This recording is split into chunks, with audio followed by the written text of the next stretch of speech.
La violencia desmedida que se vive en gran parte del país no respeta nada ni a nadie. Los niños y adolescentes no escapan al crimen, a la muerte, al horror. De 8.493 personas ejecutadas en los primeros 3 meses del año, 285 eran niñas, niños y adolescentes, es decir, 3.2 casos al día. Así lo aseguró en un comunicado la Red por los Derechos de la Infancia en México, con datos del Secretariado Ejecutivo del Sistema Nacional de Seguridad Pública. La cifra no es muy distinta al primer trimestre del año pasado, cuando aún gobernaba Enrique Peña Nieto. Entonces se reportaron 294 menores asesinados. Lo ocurrido en Veracruz y Tabasco, donde también perecieron infantes, habla del terror que se vive y de que el Estado mexicano es incapaz de garantizar seguridad y el derecho de una vida libre de violencia a nuestros niños. Pero para hablar con peras y manzanas del tema, vamos a enlazarnos con la licenciada Cintia González, quien es directora del programa sobre asuntos de la niñez y la familia de la Comisión Nacional de los Derechos Humanos. Cintia, le saludo con muchísimo gusto. Gracias por tomar la llamada. Hola Antonio, buenas tardes. El gusto es mío. Saludo a ti y a tu auditorio. Cintia, la violencia imparable no respeta a nadie, ni los niños se salvan. ¿Por qué? Lamentablemente la violencia en México es un problema estructural y las niñas y los niños y adolescentes son parte de la sociedad, entonces ellos no están exentos de sufrir todo este tipo de conductas y de hechos que lesionan sus derechos. Lamentablemente esta violencia de la que tú hablabas ahorita en la introducción es, digamos, la que más suena en los medios de comunicación, pero en realidad la raíz está en la violencia que sufren en los entornos cotidianos, en las familias, en las escuelas, en la comunidad. Entonces, ellos también como parte de la sociedad, pues no están exentos de tal fenómeno. Cintia, casi 300 niños asesinados en 3 meses. ¿Esta cifra no debería ser un escándalo? Por lo menos en otro país algo se tendría que estar haciendo al respecto. Y perdón, pero yo veo que en México no estamos haciendo prácticamente nada, ¿o sí?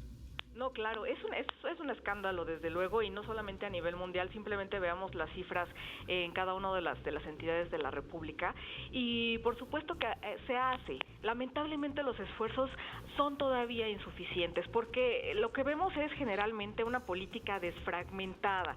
Hay instituciones, por ejemplo en este caso las Procuradurías de Protección de Niñas, Niños y Adolescentes, quienes son la autoridad competente para atender los casos de violencia. Sin embargo, muchas veces puede ser, uno, que los casos no se denuncien y entonces tenemos una gran cifra negra. 2, lamentablemente falta todavía mucha capacitación en las y los servidores públicos que atienden este tipo de casos para dar una atención integral.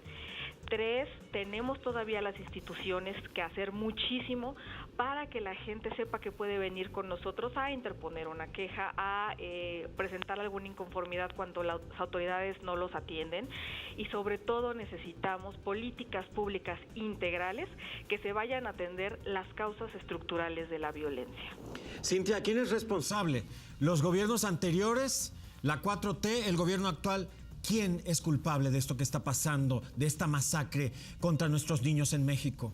Mira, la Convención sobre los Derechos del Niño, Antonio, dice, y la Ley General sobre Derechos de Niñas, Niños y Adolescentes, que el Estado, las familias y toda la sociedad somos garantes de los derechos de niñas, niños y adolescentes. ¿Eso qué significa?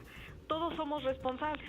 Simplemente te comento, el artículo 12 de la Ley General dice: cualquier persona que tenga conocimiento de hechos que violen los derechos de niñas, niños y adolescentes tiene la obligación de ponerlo en conocimiento de las autoridades competentes. Entonces, en realidad todas y todos somos responsables. Por ejemplo, la encuesta nacional de niñas, niños y adolescentes y jóvenes de 2015 elaborado por la UNAM, una de las preguntas que les hicieron a los participantes es: ¿cuánto usted considera, justificado pegarle a una persona menor de edad por razones como portarse mal, para educarlos, o cuando ponen en peligro su vida, o simplemente porque papá o mamá están enojados?